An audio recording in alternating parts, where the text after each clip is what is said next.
அம்மா நியூஸ் முக்கிய செய்தி. அன்பு கூர்ந்தவர்களே, தொடர்ந்து நான் உங்களிடம் வலியுறுத்துவது, சப்ஸ்கிரிப்ஷன் பண்ணுங்க, வியூஸ் போடுங்க, என்னை உங்கள் வீட்டு பிள்ளையாக ஏற்றுக்கொள்ளுங்கள். நானும் உங்களில் ஒருவன். உங்களுக்கு ஏதேனும் குரல் கொடுக்க விரும்பினால், நான் உங்களுக்கு முன்பாக வந்து நின்று உங்களுக்கு குரல் கொடுப்பேன் என்பதை இந்த காணொளி மூலம் தெரிவித்துக் கொள்கிறேன். நேற்றைக்கு தமிழ்நாட்டினுடைய முதலமைச்சர் ஜோசப் விஜய் அவர்கள் மாண்புமிகு பிரதமர் அவர்களை தனியாக சென்று சந்திக்கிறார். அந்த சந்திப்பின் போது பிரதமரிடம் மேகதாது அணை விவகாரம், தமிழ்தாய் வாழ்த்து பாட்டுக்கள் மற்றும் தமிழ்நாட்டுக்கு வந்து சேரக்கூடிய பல்வேறு நிதிகளை வழங்குமாறு அவர் பேசியிருக்காரு. அந்த நிகழ்வு முடிந்த உடனே நிர்மலா சீதாராமன் அவர்களிடம் சென்று மெட்ரோ ரயில் திட்டங்களை பற்றி விரிவாக பேசியிருக்காரு. அதற்கு நிதி ஒதுக்கணும்னு கேட்டிருக்காரு. இப்படி பல்வேறு துறைகளை சார்ந்த நிதிகள் வேண்டும் என்று தமிழ்நாட்டினுடைய முதலமைச்சர் தனி ஆளாக நின்று பிரதமரையோ நிர்மலா சீதாராமன் மற்றும் அங்குள்ள அமைச்சர்கள்லாம் சந்திச்சிருக்காரு. இது பெரிய ஒரு சாதனை தான். இதுவரைக்குமே தமிழ்நாட்டில் ஆளக்கூடியவர்கள் அதிமுக, திமுக எல்லாமே யாராவது ஒரு அமைச்சரையோ அல்லது எம்பியோ கூட்டிகிட்டு தான் போவாங்க. ஆனால் இவர் ஒரு தனியாக செஞ்சுருக்காருன்னா ஒரு சாதனை. நேற்று ஒரு செய்தியை வெளியிட்டிருந்தோம். அதிமுகவில் 4 பேர் வெளியே போயிட்டாங்க, தாவேகா கட்சியில் சேர்ந்துட்டாங்க எம்எல்ஏக்கள் அப்படின்னு. ஒரு பக்கம் வேலுமணி, தங்கமணி, விஸ்வநாதன், சிவி சண்முகம் இவங்கெல்லாம் வந்து சமாதானம் பேசுகிறதாக ஒரு நிகழ்ச்சியை நம்ம பதிவு பண்ணிருந்தோம். நேற்றைக்கு சாயந்தரம் சமாதானம் முடிந்து ஏற்றுக்கொள்ளப்பட்டார். யார்? அதிமுகனுடைய பொதுச் செயலாளர் ஏற்றுக்கொள்ளப்பட்டார். அப்படி எதற்காக ஏற்றுக்கொள்ளப்பட்டார்னா, நான் சொல்கிறத கேட்கணும், மன்னிப்பு கடிதம் கொடுக்கணும், நீங்கள் சொல்கிறதெல்லாம் என்னால் கேட்க முடியாது, நீங்கள் எல்லோரும் வந்து என்னோட சேர்ந்துருக்கிறீங்க, ஒற்றுமையாக இருக்கணும், அதிமுக மீண்டும் ஆட்சிக்கு வரணும், இதெல்லாம் உங்களுக்கு சரின்னா சொல்லுங்கள், நம்ம செஞ்சுக்கலாம் அப்படின்ட்டுருக்காரு.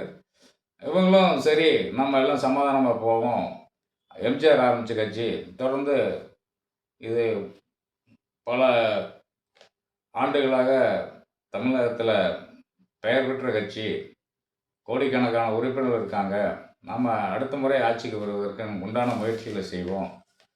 மன்னிப்பு கடிதம் பெற்ற பிறகு சபாநாயகர் போய் சந்திக்கிறாங்க. சபாநாயகர் சந்தித்து வேலுமணி தரப்பில் இருக்கிறவங்க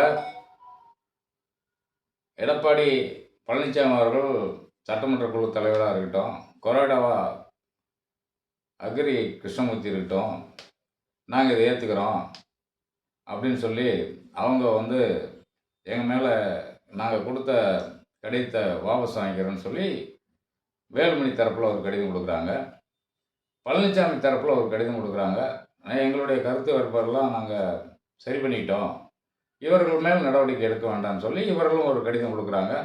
அது சபாநாயகர் என்ன சொல்கிறாருன்னா, இன்றைக்கி இந்த தேதி நம்ம பேசிகிட்டு இருக்க தேதியில் நான் வந்து முடிவெடுத்து சொல்கிறேன் அப்படின்னு சொல்லி அனுப்பிச்சி வச்சுட்டாரு. வேலுமணி வந்து பத்திரிகையாளர்கிட்ட நாங்கள்லாம் ஒற்றுமையாக இருக்கிறோம், எங்களை பற்றி சில தவறான தகவல்லாம் வந்திருக்கு, நாங்கள் பணத்துக்காக தான் போனோம் அப்படி இப்படின்லாம் சொல்லிகிட்டு இருக்காங்க, அதெல்லாம் தப்பான செய்தி, நாங்கள் எல்லோருமே அதிமுகவில் ஒன்று இணைஞ்சு செயல்படுவோம், நாங்கள் எங்கள் அப்பா காலத்துலேருந்து நாங்கள்லாம் வந்து அதிமுகவில் தான் இருந்தோம் அப்படின்னு சொல்லி அவர் ஒரு செய்தியை வெளியிடுறாரு. இதற்கு இடையில் சிவி சண்முகத்தை அவர் வரல, சபாநாயகர் கேட்குறாரு யார் யார் வந்திருக்கீங்கன்னு சொல்லிட்டு படிக்கிறாரு. சிவி சண்முகம் வரல, அப்படியே நிற்கிது அந்த இடத்துல. சிவி சண்முகத்தை சமாதானம் பண்ணுறதுக்கு வேலுமணி, தங்கமணி, நத்தம் விஸ்வநாதன் இவங்கெல்லாம் போய் அவர் வீட்டில் சமாதானம் பேசுகிறாங்க. சமாதானம் பண்ணுற போது ஒருத்தருக்கு ஒருத்தர் மனஸ்தாபம் ஏற்படுது. பொண்ணால் தான் நான் கேட்டேன், நீ பண்ணினது அத்தனை வேலையும், நீ பேசாமல் இருந்திருந்தா நானும் பேசாமல் இருந்திருப்பேன்ல அப்படின்னு சொல்லி வேலுமணிகிட்ட பேச, வேலுமணி அதுக்கு ஒன்றுமே பதில் சொல்லாமல் அமைதியாகிடுறாரு. சரி, நான் சட்டமன்றத்துக்கு வர்றதா இல்லை, நீங்கள் போங்க, பழனிசாமி அதிமுகனுடைய பொதுச் செயலாளராக இருந்தால் நான் வரமாட்டேன், அப்படின்னு சொல்லி கோபத்தோடு இருக்கிறாரு. அநேகமாக அவர் தாவகால இணைவதற்கு வாய்ப்பு இருக்குது. ஏன்னா அவர் கோவச்சிட்டு இருக்காரு, சமாதானம் பண்ணாங்க, இன்னும் முடியல, தனிச்சு விடப்பட்டார். இப்படி அதிமுகவில் நேத்திக்கு தான் நம்ம சொன்னோம், எடப்பாடி ஒரு வைராக்கியம் படைத்தவர், நல்லா நல்ல தலைவர், சிறப்பானவர். ஒரு தலைவருக்கு என்ன தகுதினா, எடுத்த முடிவுகளை பிசிறாமல் அதே முடிவில் இருக்கணும். நல்லதோ கெட்டதோ எந்த முடிவு எடுத்தாலும் அதற்கு தயாராகிடணும். அது எது வந்தாலும் பரவாயில்லன்ட்டு. அந்த மாதிரி எது வந்தாலும் பரவாயில்லன்னு சொல்லி தலைவருக்கு உண்டான தகுதியை அவர் இந்த நேரத்தில் நிலைநிறுத்தியிருக்காரு. வேலுமணி எடுத்த முடிவும் சி.வி. சண்முகம் எடுத்த முடிவும் தவறாக இருக்கிறதுனால அவர்கள் தலைவருக்கு தகுதியானவர்கள் அல்ல என்பது தான் நம்ம இந்த பதிவில் அவங்க மேலே ஒரு குற்றச்சாட்டாக வைக்கிறோம். இன்னொரு முக்கியமான செய்தி என்னன்னு கேட்டிங்கன்னா, சென்னையில் அடுக்குமாடி கட்டடத்தில் ஊழல் நடந்திருக்கு அப்படின்னு சொல்லி ஒரு பிரச்சனை வந்திருக்கு. அந்த அடுக்குமாடி கட்டடத்தில் மொத்தமாக 234 வீடு.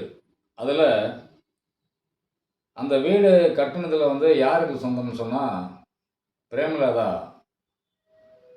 விஜயகாந்த் அவருடைய தம்பியினுடைய மனைவி பேரில் இருக்குது. அந்த வீட்டை கட்டினதை 99 வீட்டை சந்தோஷ் சர்மாங்கிறவர் ஏமாற்றி அதை சரி பண்ணிடுறாரு. அப்போ அதிகாரியாக இருந்த இன்றைக்கு லஞ்ச ஒழிப்புத்துறை இயக்குனராக இருக்கிற அருண் தான் அன்னைக்கு அங்கே வேலை பார்க்குறாரு. அவர் இப்போ பிரச்சனையெல்லாம் பெருசாக பொதுமக்கள்லாம் போராடுறாங்க, இந்த மாதிரி எங்களுக்கெல்லாம் பிரச்சனையாக இருக்குது, இந்த வீடு அபகரிச்சிட்டாங்க அப்படின்னு சொல்லி பிரச்சனையாக இருக்கிற போது அவர் சந்தோஷ் சர்மாவை குண்டர் சட்டத்தில் அடைக்கிறார். சந்தோஷ் சர்மா என்ன பண்ணுறாருன்னா, ஒரு அப்பீல் பண்ணுறாரு, என்னை குண்டர் சட்டத்தில் அடைச்சது தப்பு, எனக்கு நீதிமன்றம் என்னை விடுவிக்கணுன்றாரு. இந்த வழக்கு விசாரணைக்காக ஜிடி சுவாமிநாதன், லட்சுமி நாராயணன் அமர்வு நீதிமன்றத்தில் விசாரிக்குது. அருண் அவர்களை வரவழைக்கிறாங்க. வந்த உடனே ஏன் அந்த மாதிரி குண்டர் சட்டத்தில் அவரை அடைச்சேன்னு சொல்கிறாங்க. அவர் இந்த மாதிரி இவர் தப்பு பண்ணிட்டாரு, இவர் பேரில் நடவடிக்கை இருக்குது, அதனால் அங்கே பொதுமக்களுக்கு இடையூறாக இருக்குது, பெரிய போராட்டம் வரும், ஆர்ப்பாட்டம் வரும், இதனால் சட்ட ஒழுங்கு கெடும், அதனால் இவர் பேரில் தப்பு இருக்கிறதுனால தண்டனையை நான் குண்டர் சட்டத்தில் இவரை கைது பண்ணி அடைச்சோம் அப்படின்னு சொல்லி அவர் ஒரு விளக்கத்தையும் கொடுக்குறாரு. இந்த விளக்கம் ஏற்றுக்கொள்ளப்படாமல் நீங்கள் இந்த மாதிரி தவறாக செஞ்சுருக்கிறீங்க, உங்கள் பேரில் பல குற்றச்சாட்டுகள் பொது வெளியில் தவறான தகவல் வந்துக்கிட்டே இருக்குது, இதுக்கு நீங்கள் என்ன பதில் சொல்ல போகிறீங்க அப்படின்னு சொல்லி நீதிபதி கேட்குறாங்க. நீதிபதி கேட்குற போது இவர் என்ன பதில் சொல்கிறாருன்னா, என்னுடைய 28 ஆண்டு காலத்தில் நான் எந்த தப்பும் பண்ணல, என்னுடைய ரெக்கார்டை எடுத்து பாருங்கள், நான் நேர்மையாக செயல்பட்டுருக்கிறேன், என்னை பிடிக்காத சிலர் குற்றவாளிகள் அந்த பகுதியில் இருக்கிற தண்டனைக்கு உட்பட்டவர்கள்லாம் சேர்ந்து சமூக வலைதளத்தில் என்னை தவறாக பிரச்சாரம் பண்ணுறது, பொய்யான தகவல் சொல்கிறது, இந்த மாதிரி என் மீது அபாண்டமாக பழி சுமத்திட்டுருக்காங்க. நாங்கள் இதற்கு பதில் சொல்ல முடியல, இதுக்கு எங்களுடைய காவல்துறையினுடைய சார்பாக அமைப்பு கிடையாது, அதனால் நாங்கள் பதில் சொல்ல முடியல, அதனால் வேண்டும்னு சமூக ஊடகத்தில் அவர்கள் பத்திரிகையாளர் என்ற பெயரில் எது வேணாலும் செய்யலாங்கிற மாதிரி என் பேரில் ஒரு தவறான குற்றச்சாட்டை வச்சுட்டே இருக்கிறாங்க, இது முற்றிலும் தவறு அப்படின்னு சொல்லி அவர் ஒரு விளக்கம் நீதிபதிகிட்ட கொடுக்குறாரு. இந்த நீதிபதி என்ன பண்ணுறாருன்னா, இதெல்லாம் காதில் வாங்கிக்கிட்டு சரி இந்த வழக்கை திரும்ப நான் தள்ளி வைக்கிறேன் அப்படின்னு சொல்லி தள்ளி வச்சிட்றாரு.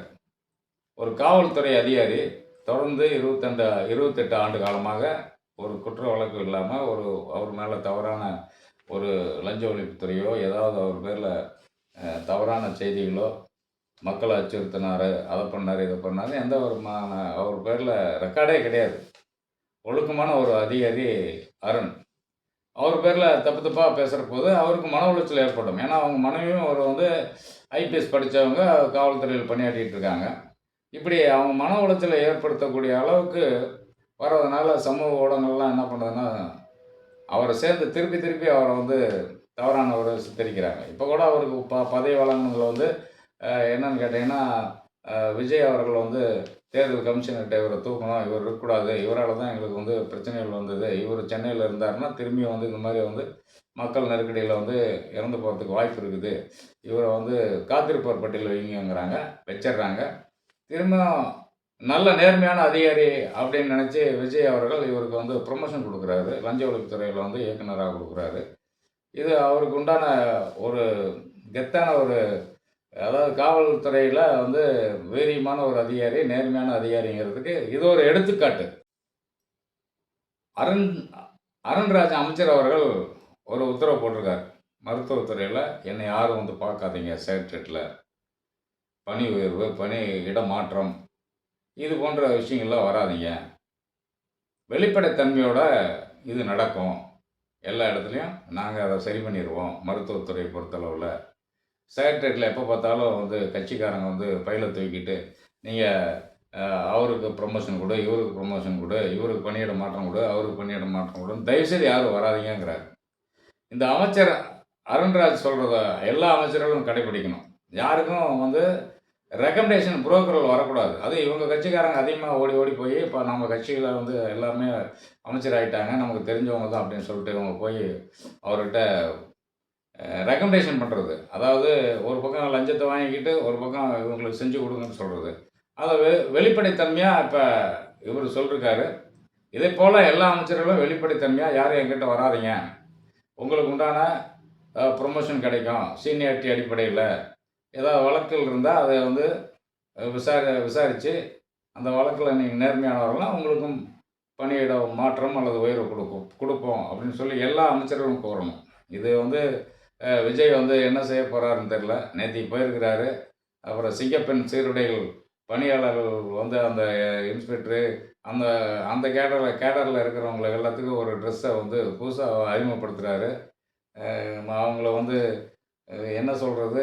சிங்கப்படை பெண்கள் இவர்கள் வந்து என்ன பண்ண போறாங்கன்னு தெரியல. இது போன்ற செய்திகள் இன்னைக்கு அதிமுகவுல இருந்து அருண் வரைக்கும், அமைச்சர் வரைக்கும் பேசியிருக்கோம். இதில இன்னொரு முக்கியமான விஷயம் என்னன்னு கேட்டீங்கன்னா, செய்தியா வெளிவந்துட்டு இருக்கு. தமிழக வெற்றி கழகத்தினுடைய தொண்டர்கள் இப்ப 4 மாவட்டத்தில 4 தொகுதியில எம்எல்ஏ பதவி விலகிட்டாங்க. இப்ப அவங்க என்ன சொல்றாங்கன்னா, நாங்க தான் அந்த பகுதியில எம்எல்ஏக்கள். அந்த நிர்வாகிகள்லாம். சாராய கடைக்கு போக வேண்டியது, டாஸ்மாக் கடையில வந்து ஊழியர்கிட்ட வந்து எவ்வளோ பணம் குடுக்குறாங்க, இதெல்லாம் எப்ப குடுத்துட்டு இருந்தாங்க, யார பார்க்கணும், என்ன பண்ணணும், நாங்க எப்படிக்கலாம் காசு வாங்கணும் அப்படின்னு சொல்லி, இப்ப அதுக்கு ஒரு லிஸ்ட்டே போட்டுட்டு இருக்காங்க. எந்தெந்த அதிகாரிகிட்ட பணம் வாங்கணும், யார் யார்கிட்ட போய் பணம் வாங்கணும் அப்படின்ட்டு. இவங்களுக்கு ஒண்ணும் தெரியாது. எல்லாம் புதுசு, ஏழ்மையானவர்கள், எளிமையானவர்கள். இப்ப இவங்கெல்லாம் சேர்ந்து இந்த 4 மாவட்டத்தில 4 எம்எல்ஏக்கள் இருக்கிறதுல நாங்க தான் எம்எல்ஏ. இனிமேல் நாங்க தான் எல்லா பக்கமும் காசு வாங்குவோம், பண்ணுவோம் அப்படின்னு சொல்லிட்டு புரியாம பண்ணிட்டு இருக்காங்க. இது தமிழ்நாட்டினுடைய முதலமைச்சர் அவங்க பேர்ல நல்ல நடவடிக்கை எடுக்கணும். இத கண்காணிக்கணும். நல்ல ஆட்சி கொண்டு வரணும். என்றும் உங்கள் அக்னி. இதை பார்க்கின்ற அனைவரும் நான் இன்னும் வேகமா பேசணும், கோவமா பேசணும்னா பேசுவேன். அதுக்கு ஒரு டைம் இருக்கு.